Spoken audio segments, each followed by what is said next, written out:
Welcome to Reality Tea Times 2, the podcast where we discuss all the trash reality TV we love to hate. I'm Tanika, and today we are going to be discussing Seeking Sister Wife.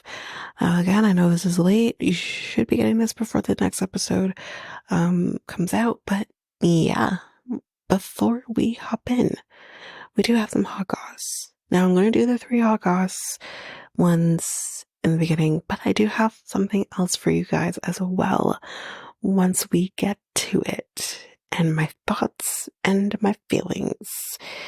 So, first piece of hot goss. Recently, former Michael and Angela, took to Instagram to share a selfie. He wore a tropical shirt and looked very happy, which I'm happy for. In the same post, Michael shared another photo with the word hope. It showed a woman's hand holding a flower, making the O in the word hope. Interesting. The 90-day star titled his post, "Make someone smile every day, but never forget that you are someone too," hinting he already has a reason to smile. Is he or isn't he dating somebody? I guess we'll find out eventually. I don't know. But yeah, that's that. Next piece. Bachelor Nation's Claire Crawley is sending a public message to Nick Viall and Natalie Joy's 3-month-old daughter, River, amid their ongoing drama. Claire took to her Instagram on Wednesday, May 8th, to share a screenshot of a conversation with a fan via her Instagram story. The message took a shot at Nick and Natalie, writing, "Convos around women, especially former bachelorettes, being too much of anything are a lot. Too emotional, too difficult, too indecisive, etc. Nick making money of making it hard for women to not get people in their comments." Claire, for her part, responded by echoing the fan sentiment. "Tale as old as time. So I'm guessing that first part was said by the fan, and this part said by Claire. So she says, "Tale as old as time. If standing up for yourself, having boundaries, and not letting people take advantage of you is considered being difficult, then I don't know what to say. I can only pray these people raise a child that is capable of being difficult for others in order to stay true to themselves." Yikes. The tension between Claire and the duo began on May 7th, on their May 7th episode of the Files podcast, where Nick and Natalie brought up Claire's name while recapping Maria's stint on The Bachelor season 28, which I'm really fucking curious. I'm going to have some thoughts in a minute. I also heard from some friends of ours who are close to the source that filming with Maria was close to filming with Claire. That is what Natalie said about Maria. Bitch, I don't know you. You know what I mean? I don't fucking know you. And yet you want to come talk some shit about Maria? She was a fan favorite. We all loved her and wanted her to be the Bachelorette, and she almost did. Who the fuck are you? You are just married to Nick Viall. You have nothing else to say.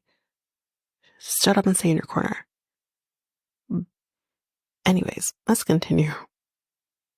Nick noted that Claire was famously the only bachelorette who quit a week into filming, adding, "Which kind of tracks? I mean, Maria quit even before filming started." How do you know? How do you fucking know? She clearly didn't fucking quit when she made it very far. Like, what are you talking about? Okay. I'm sorry, but Nick should have learned when to quit. I have this weird love for Nick Viall because he's been a part of this franchise for so long, but I really didn't like him when he was on the show either. That's the thing. I have this weird thing because it's like, sir, you didn't know when to quit. You didn't know what to quit. You were on the show 4 fucking different times and it never worked for you. Each time it never worked for you. So you want to come, you should have known when to quit. At least Maria knew when to fucking quit at some point. At least Claire knew when to quit, even though it didn't work for her. She found someone she thought she couldn't live without, and she left. And you know what? They were together for a bit afterwards. It's not like they did that and they broke up like 2 seconds later. They were together for a while afterwards. So it's like, are you kidding? Get over yourself. And why drag Claire into it? Why drag Claire into it? The season's done. Why are we still talking about Maria? Like, talking shit, I should say, about Maria. Why? I'm just... Okay, so basically it's his podcast. I've never listened to his podcast. The only time I listened to his podcast was when I listened to his interview with Raven from Love is Blind. That is the only time I listened to his podcast. Is this what his podcast is about? Is talking shit about people? Like, it's one thing we talk shit about people on a show, you know, that we do, because you're there for our entertainment, right? But there's certain things I won't touch, certain things I won't talk about. So it's just like, this is what we're here for. Especially when talking, I say in the moment. I think most people who talk about reality television say in the moment. Once the moment's over, it's over. I'm not going to go backwards and talk about something that happened before. You know? Is this, I'm just curious, is this what this is? Like, I'm not about it. But yes, within hours of the podcast airing, Claire shared a quote via her Instagram story, seemingly pointed at Nick and Natalie's claim, quote, "To the women perceived as aggressive, continue to be assertive. To the women perceived as bossy, continue leading. To the women perceived as too much, continue taking up space. To the women perceived as awkward, continue to ask hard questions. To the women, be yourself." And I love that. I absolutely love that. Because it's true. And the fact that it's actually really disgusting that his wife, who's very young, you know, maybe she'll learn as time goes on. She's much younger than him. But still, you are a woman. So are you trying to tell me that you treat other women like shit? But anyway, the one thing I will say though about Claire is Claire usually was not one of my favorites, but I loved her moment when it came to Juan Pablo. I loved her moment with him because it was fucking fantastic.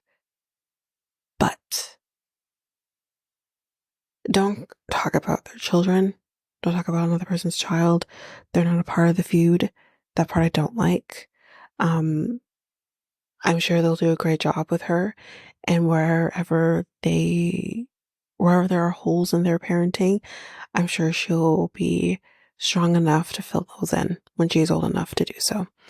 Don't talk about a child and how they're going to be raised. It's not great. And she's a mother herself. Like, don't do that. But other than that, that's all I got for that. Let's move on to the last piece of hot goss. Below Deck Med's current star, Aisha, is engaged to her boyfriend, Scott. I'm so excited for her. The photo of her too, and like the in Aisha's style is just the Aisha cry. Oh, it's great. But anyways, they've been together for 4 years. She mentioned that Humunga Bay, I know I said that horribly wrong, was my dream place to get engaged, but I had no idea it was coming, and it was totally surprised. And this was said by Aisha about Scott popping the question on the beach near her hometown of New Zealand earlier, I think this month, right? So apparently Scott worked with Aisha's favorite jewelry designer, Layla Casey, on a one-of-a-kind ring, and I do have a picture of the ring. It's pretty gorgeous. The round cut diamond center set within a medley of accent diamonds is meant to represent each member of Asia's family. The champagne diamond accents is in honor of her brother, who died when Asia was 20, which we have heard about. Scott was so thoughtful and cared deeply about creating a piece that truly symbolized Asia and his love for her. And this was said by the designer, who is known for unique design style, combining precious stones with experimental elements, and has previously created pieces for stars, including Minnie Driver. So yes, I do have a picture of that ring, and I will post it. It is beautiful. It is a beautiful ring. So we will, I'll post a picture of that once I get this episode up. So that is it for the hot goss. Like I said, I do have something else to share, but we'll wait until we get to those particular people. So let's get to it. Seeking Sister Wife, Season 5, Episode 10, Seeking a Deeper Understanding. So let's start with the Merrifields. So he never expected to have, sorry, I went too far. It's a bittersweet day.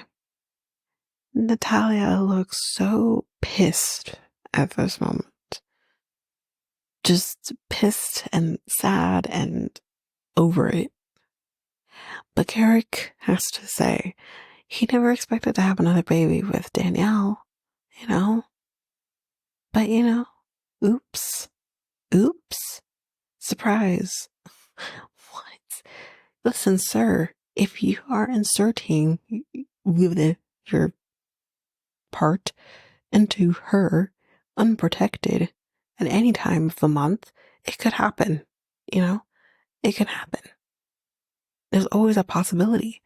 It's not like she's incapable of getting pregnant. She's like 34. Anyways, but Nathalia is also upset because she thought she was pregnant because she was late. And he was purposely trying with her. Dannielle, I mean, he wasn't purposely trying with her. It was an accident. Again, whoops. You know what I mean? This fucking guy. They are gonna go see the baby though. And then we get there and we see the baby, and you know, she starts crying, and Dannielle, and I wrote, why is he not crying? Because as we'll see, he'll cry when it comes to Nathalia, but he won't cry when it's just about Dannielle. I know they've done this before, but I mean, it's been 14 years and it's still a baby. It's still your kid. Where are the fucking tears? You know? And I'm not saying that you should. Okay, I'm not saying that. But what I'm saying is, when I see you cry for every other thing, where are your fucking tears for your wife? Your actual, well, actually, it's not actually married to her. Where's the tears for her? It's just, anyway, but she is approximately 10 to 11 weeks. So they, like, I'm trying to think of the math here. Because I think they were only home for a week. He's been gone for 6. So there's 7, right? She must have gotten pregnant. They were in Mexico for 2. Okay, so that's 9. I am guessing that she's about 10 to 11. She could have gotten pregnant on the trip, if at the very beginning of the trip, or if she got pregnant right before they left for the trip. So that's yeah. My understanding, he was there home for like a week or 2. So if he was home for like a week or 2, then it was in Mexico. I'm just trying to, you know, put the math in. That's it. But like, anyway, that's that. She's a 10 to 11 weeks. But now it's the wedding celebration. Oops. No, it's not. It's not that. It's the oops, we're not getting married celebration. And she is having some friends coming over, Nathalia, and it sucks to not have the wedding happen, of course, and they mentioned to the friends that they saw the baby today, or she mentioned to the friends that they saw the baby today. And she's like, I didn't want to ruin the day because it obviously made her feel probably upset, which is understandable if she thought she was pregnant too. She also feels ignored by Garrick, which is really interesting because I don't know. I don't know how I feel about her saying that because I'm kind of a little more on Dannielle's side with that, where it was like, I feel like he's been giving her attention. Ma'am, how can you feel ignored by him in this moment? You had him to yourself for 6 weeks. That's not normal. That's not going to be the everyday, hopefully. You know, you're supposed to be, 3 people in a marriage here. And he can't focus all of his energy on one person. He shouldn't be. He should be, being equal in that in the moment. It's just, I like Nathalia. I do. But her age is showing a little bit. You can't have them all to yourself. And anyway, let's get to it. So yeah, she said she felt ignored by him. Dannielle is like, well, I'm confused because I felt he, comforted her and talked to her and whatever. She says we have to be understanding because he is going to be splitting his time. Mind you, he chose that life. But anyways, yes, that's true. And she said we can't. She says, we have to have that, like, that sisterly relationship.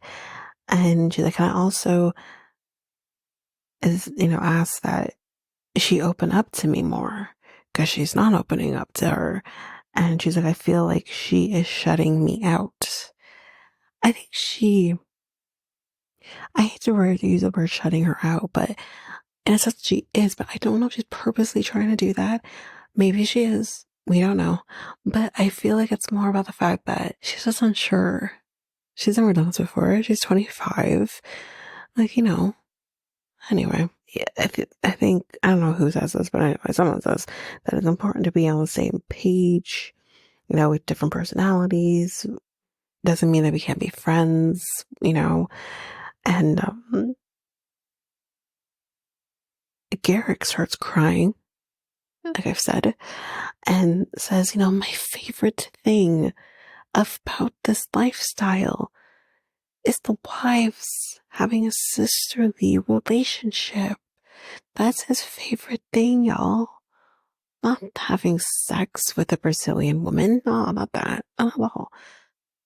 And he says, and, they're not together fully. You could help that. It's your responsibility as the husband. Let's be very real here, as the patriarch, because they have a very patriarchal situation here, to make sure that your wives are not only happy with you, but happy with each other. And yes, it is also their responsibility to diffuse situations as well. I'm not saying it has to be all on him, but you could at least start the dialect, That's how I feel. But her friend, the kind of the one who's kind of doing the translating here, her friend says that they're not ready to be married. Why do you think that? So they need to figure some shit out first. And Garrick needs to pay attention to both of his wives. I find that very interesting that she mentions that. Because he doesn't. Either he's focused on one and not the other. That's usually what happens. And usually it's Dannielle that's getting ignored. So, Then the women get up and they hug Nathalia and Dannielle. And Dannielle doesn't think that Nathalia understands what it means to be polygamist, which no, she doesn't. No one does until they're in it, you know? Like, there's no handbook, really and truly. But anyway, now we're celebrating Garrick's old ass. Sorry, his birthday. He's only 39, but to me, he's gross, so whatever. He's 39, and it's their last night in Rio. So here come the fucking tears for Garrick again. All tears for Nathalia. Not Dannielle, but anyways. Dannielle is looking forward to going back home, seeing the boys, and being back in Colorado without Nathalia. I love Nathalia. I love her. Sorry, I do. She's like, fuck this shit. I'm gonna have him all to myself. She loves the fact that she doesn't want this lifestyle. She really fucking doesn't. But because he does, and, you know, her brain and his, you know, all that shit. So she has to go along with it. It's fucking, I hate it for her. But anyways, but he is going to spend the night with Nathalia, obviously, because it's their last night, and that's that, and let's move on. Let's move on. So, the Salahuddins. Now, this is the couple that I have something to say about. And my thoughts and my feelings will follow. But let's get to this first. So we're going to be going to lunch with Jamila, and we have a friend here named Jahari, who is also polygamist. Her relationship is a little different though, because she used the word bi-romantic, I think she said, and I can't remember the other word she used, but she is a little different. It's polyamory is what she's kind of more in. She is in a relationship with both the man and the woman in her relationship. That is, she doesn't live with them, but when she is with them, you catch my drift. So that's what she's doing. Good for her. We're doing this lunch with Jamila. Why in the fuck is this woman coming with you? It's like every opportunity they have with Jamila, which, if you don't remember, is Naeem's mom, and that's something else too, is constantly drilling their lifestyle into her brain. She doesn't have to fucking agree with it. She doesn't have to fucking like it. That's why I can't fucking stand these two. But she doesn't have to like it. She doesn't have to even respect it. That doesn't change the fact that you're going to do it, and you want to do it, and you will do it. You don't need her fucking approval. It's fucking ridiculous. You're grown-ass adults. With kids, apparently. Didn't know that. Didn't talk about that. And fuck sakes, y'all. It's just, you don't need her fucking approval. You didn't get her fucking approval, I'm assuming, when it came to other things. We'll get to it in a minute. So why do you need her approval for this? But anyway, let's continue. So I think we're actually at the restaurant now. This place called Garlic. I think it's just garlic. But I think, I think Naeem like garlic. Because it sounds better than saying garlic. Who named the restaurant garlic? And if it does garlic, it's still weird though, because it still means garlic. But I love garlic too, y'all. But why do you gotta name your restaurant garlic? Garlic. It's just so weird. Anyways. Yeah, so she thinks that Jamila thinks that she might be a third. She's very fucking confused and ready to dip. She's like, no. She's already in a relationship. Like she's just our friend. That's it. She says if she were to have been the third, she would be cordial with her, but she would have left. And that's her prerogative. She can leave if she so chooses. Like, she doesn't have to submit to this. She doesn't, anyways. But yeah, so there's, but why? Like, why? She's great. So it's not about her. It's about the lifestyle she has an issue with. So anyway, there's a bunch of people who are great, Jamila says, but I don't choose to associate with them. I fucking love Jamila. This poor woman's been through it. Anyways, Jamila does not approve of the lifestyle for her son. And I think that's fair. She doesn't approve of it, and she doesn't have to. Anyways, so, and guess what, y'all? We learn in this moment that not only do the Davises have one bed for everybody to sleep in, but these fuckers want to do the same thing. I'm so fucking confused. They also want to have a one bed because she doesn't want to not sleep with her husband. And she doesn't want to have to give that up. Well, then don't live a polygamous lifestyle. Listen, I don't even think the Davises should be doing it. I don't think anybody should be doing it. Ew. And I don't believe these people are the kind of people who wouldn't. I mean, apparently the Davises actually would. They do. Sometimes. I don't think it's a constant, but I think sometimes it can happen where if you catch where I'm going. But I feel like these guys will just do it in front of your face and not even give a shit. Ugh. Anyways, it's so gross. Anyway. So basically they're like, how would you feel though if that is the case, if they were to do that? And Jamila's like, don't do that when I'm there. Don't do that when I'm there. And you know what? I think that's fair. Anyway, Jamila's like, y'all got kids, and this is the first time we find out that they have kids. And their youngest, I believe, is 14. So I'm just like, oh, okay, all right. And I mean, at the end of the day, and they kind of say this, yes, we're going to talk to her.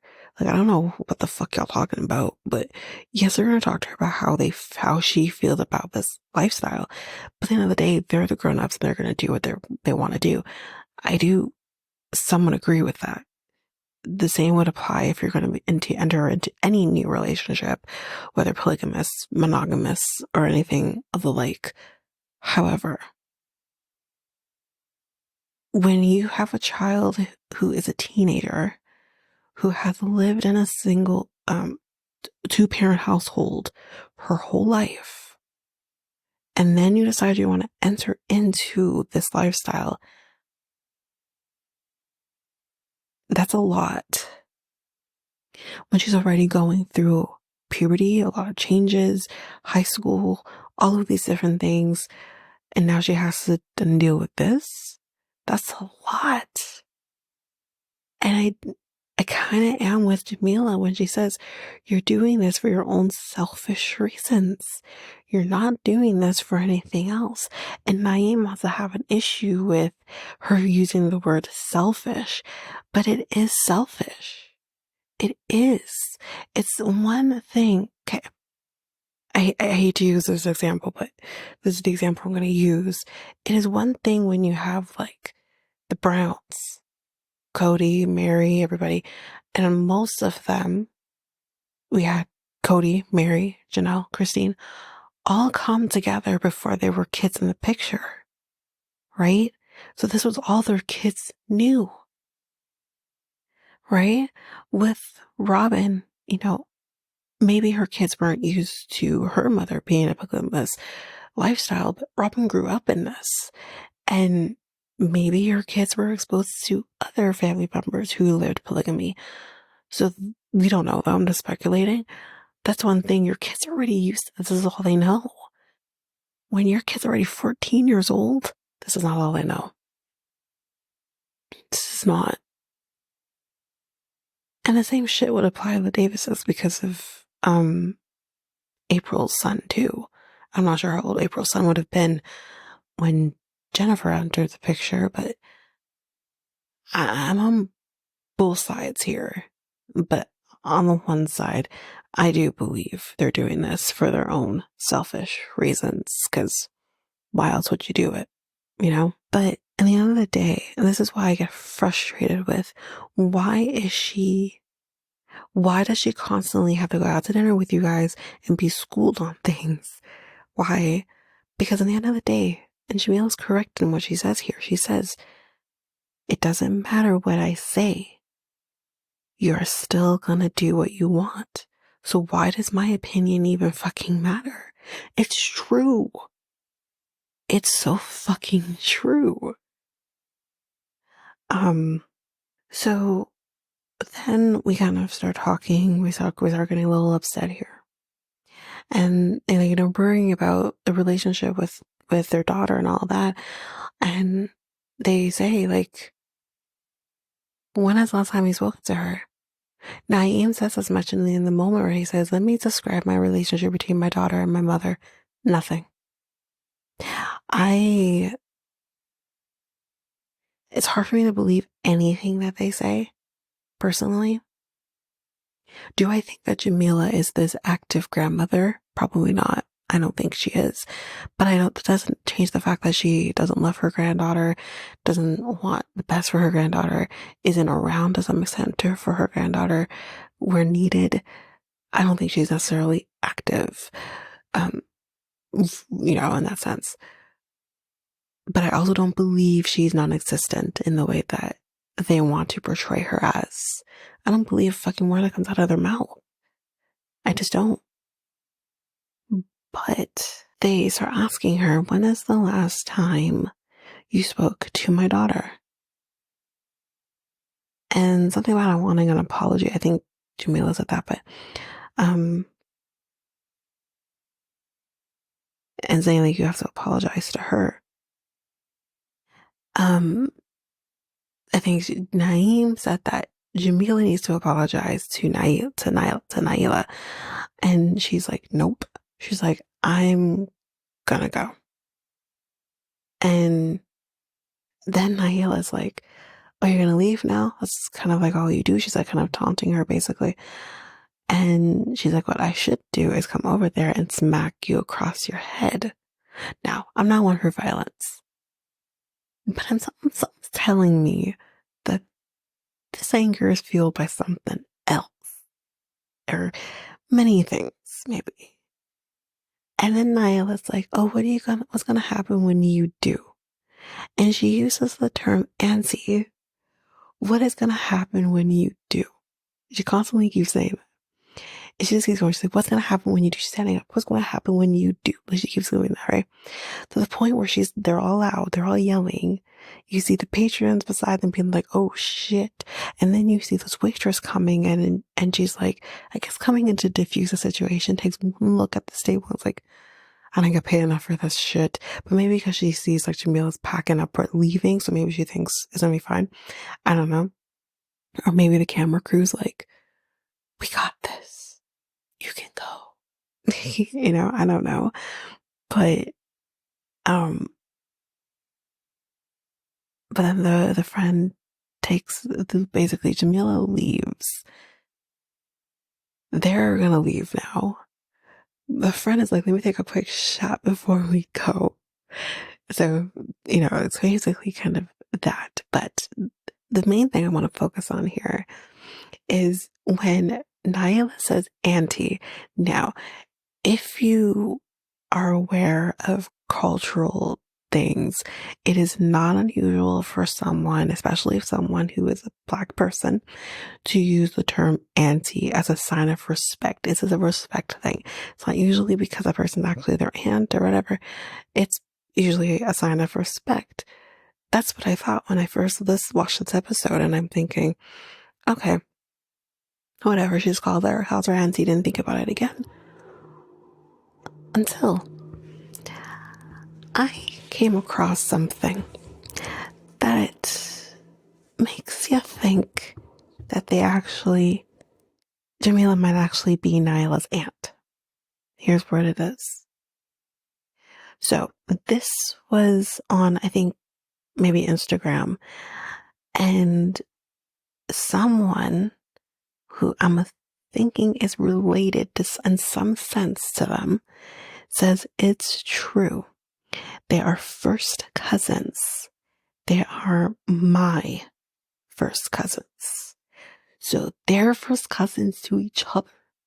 And this person who's writing this is their first cousin as well. Naeem has 2 kids from a prior relationship. Naila, sorry, I keep saying her, I keep make sure I say her name right, has 3 kids from a prior relationship as well. Okay, so that's 5 kids right there. 2 with an Egyptian guy she was with and 1 with another guy. They have 1 kid together as first cousin parents. The fuck? That poor child has more fucking issues than just puberty and high school and all these things. Your bloods are too close. You should not be having fucking kids with each other. You should not be having fucking kids with each other. This is fucking disgusting. I'm fucking disgusted. Let's continue. So someone else then came forward and says who is related to them. I'm not going to say the name, but I can see the name Salahuddin in the name. And then he says, or she says, he has 3 kids actually, me and my 2 sisters. Okay, so I'm just going to say this right now. It's his daughter, me and my 2 sisters. I'm Dastani Salahuddin.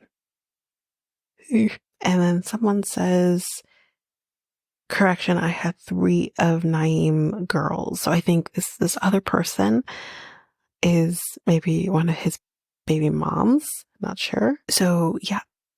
So this person was responding to the first person who is related to the Salahuddins as first cousins. And this person then says, I would love to meet you all. Crazy way for an introduction. I know so many family secrets. They did not know fucking each other. They literally met each other through this post. So the first thing I'm going to say is this explains a lot. I can imagine, like, this isn't a Muslim thing. I want to put that out there right now because I don't want people kind of be like, oh, I don't want to make it about that because this isn't it. These are 2 fucked up people who decided I really love my first cousin and I'm going to marry that person and I'm going to have kids with them. This is fucking disgusting. And now you want to add more drama to the mix? I want these fucking people off my screen. I never want to see them again. This is not the fucking learning channel, y'all. What am I learning here? Is this just... We don't learn anymore on the learning channel, it's fine. But it's just... This is disgusting. This is absolutely disgusting. I cannot believe these 2 are first cousins. And they procreated. That's the part that makes me sick the most. Oh, Jesus Christ. It's just so gross. It's so gross. Anyway, that is that for the Salahuddin. So the only other couple we have left is the Davises. Her family that we have left is the Davises. So we are going to be going on a date with someone by the name of Jasmine. She is 30 years old and she has a son. So they're going to be playing Jenga, 20 questions, a new version of Jenga. Yeah. So basically, whoever does the Jenga gets to ask a question and whatever. And I think most of the questions will be directed at Jasmine, but of course Jasmine will have her questions too. So that's basically what we're doing. So let's just go through the questions. So the first question that's asked is, have you done this before? Nope. Jasmine has not done this before, but she is interested. The next question, which was asked by Jasmine, why did you choose to do this life? Jen says, a sense of security. So what are your pet peeves? Repetition. Your son is 11 years old and he likes to play the same song over and over and over again, and she just really wants him to finish that song and move on. But anyway, his name is Adrian, and she would definitely would love to populate the next generation. She loves being pregnant, she says. So she's definitely down to have more kids. So how do you feel about sharing a bed? She's like, I'm good, but I tend to hog the covers. So, don't put me on the end. So they do mention that Nick stays home and they work. And how does she feel about that? She says, she grew up with men staying home and the women going to work. So she's totally used to this. Great. Great. Can I use the term the strongest should stay home and watch the kids? That's not Nick. Anyways. And are you kidding me? We're women. We're strong. The strongest should stay home, and that's us. Not saying we should stay home, be stay home moms, that's what I'm saying. What I'm saying is to basically say that the strongest, being the men, should stay home with the kids is absolutely ridiculous to me. But anyways, so how do you feel about jealousy? She's like, I'm mellow, I'm good. I don't really have anything to be jealous about, which is true. She hasn't done this lifestyle before, so I feel like jealousy in everyday life is different than jealousy in a polygamous lifestyle. So, anyways, but that's Jenga. So what about going on a date with Nick? Because they ask her, and she says that she would do that. But she's gonna leave now. She has to go to work, and she leaves, and it's just the women left. And Dannielle thinks this went well, and so does April. But at the same time, everyone is asking themselves this one question. Jasmine is way too agreeable. Is she being honest with the words that she's using, or is she doing it to get ahead? So that's like the question. But anyway, we talked to Nick. Now we're home, and they say they had fun. I think you will like her. The next steps is for Nick to go on a date, but they do question, like, should Nick go on a date alone with her? Should we all take along? It's kind of more what she's more comfortable with doing, Dannielle kind of says. So, spoiler alert, it's just going to be him. But he wants to ensure that we are all moving at a pace that we're all comfortable with, Dannielle. But Dannielle is willing to do this. She says in the moment, she's like, I don't want to be the one person who's kind of saying this is too much, we're moving too fast or whatever. She doesn't want to go against the grain. And you know what? Just like the song, I was made to go against the grain. Go against the grain if that's how you feel, because you're not going to be happy in the end. Anyways. Well, Nick is going to, pay close attention to Dannielle and her feelings during this, which I think is great. I think Garrett can learn a thing or two when it comes to Nick, honestly, because there are a lot of things about Nick I don't like. But there are a lot of things in terms of how he handles himself in this marriage that I do in comparison to the others. He pays attention to his wives and their needs. All of them, they all seem to be on some sort of kind of equal grounds to some sense. And that's how it should be. I don't watch them and feel, I do think Jen's his favorite, but I don't sit there and feel like he cares about one more than the other. He'll go on separate dates with them. I mean, we've seen that before. Anyways, he seems to really do things the right way for the most part. Garrett can learn a thing or two. But anyways, that is the episode. That is the Davis family. So next time on, my wife and my mother hate each other. Yeah, Naeem. Yeah. Becky meets the potential new sister wife. I can't remember her name. Yari, I think her name was. So did you share a nice kiss? Becky, shut the fuck up. I can't with her. Honestly, if I were to choose one or the other to just never see again and get rid of, it's Becky. I mean, he's gross too, but Becky, man. Jesus Christ. I blame her mother. Because if she was never put into this lifestyle, she probably wouldn't think like this. Anyway, Nick meets Jasmine and he says to her, which I don't fucking buy, he says to her, I don't want your body if I can't access your mind. Because all of the thinking, you know? I gotta make sure, you know? I gotta access your mind. He doesn't give a shit. He'll access her body too. He doesn't access her mind. But she says, I don't think that'll be a problem. Okay. Well, anyways, like I said, that is the episode. Now, I know I'm about a week behind here on selling the OC. I have started it. So we'll start getting those to you hopefully throughout the week. But yeah, that should be coming to you very soon, hopefully. But that is it for this episode of Seeking Sister Wife.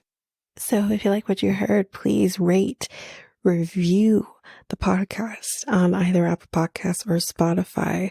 Also, don't forget that you can also share us with everyone in your life if you really love this. And I do want to read those reviews. I'm definitely getting 5-star ratings, but I want to read those reviews. So send me those reviews and I will read those 4 and 5-star reviews on the podcast. Also, we're on every one of your favorite podcast apps. Every one of them, including you can find us on YouTube at Reality Tea Times2. If you want to connect with us, you can do so by going to either Facebook or Instagram at Reality Tea Times2. You can also find us on Twitter, TikTok, Reddit at Reality Tea Times2 Pod. We also have our email, which is at realityteatimes2 at hotmail.com. Definitely want to hear from you guys. And we also have our new website where you can listen to all of these episodes. You can review the podcast on there as well. You can connect with me in any way, all the stuff. It's all there, and you can find me there at www.realityteatimes2, all spelled out, .podpage.io. It's there. And don't forget, I also have my other podcast with my friend Mikkel, Next Take Podcast, where we talk about all kinds of different topics. But you can find us on any of your favorite podcast apps over there as well. Or you can also go to YouTube, and you go to Next Take Podcast, as well as our website, which is solo.to/Next Take Podcast. So yeah, there's that, and that's basically that. And again, don't forget, if all of this information is overwhelming, we do have all of the links, everything in our show notes. But that is it for now, guys. Thanks. Bye.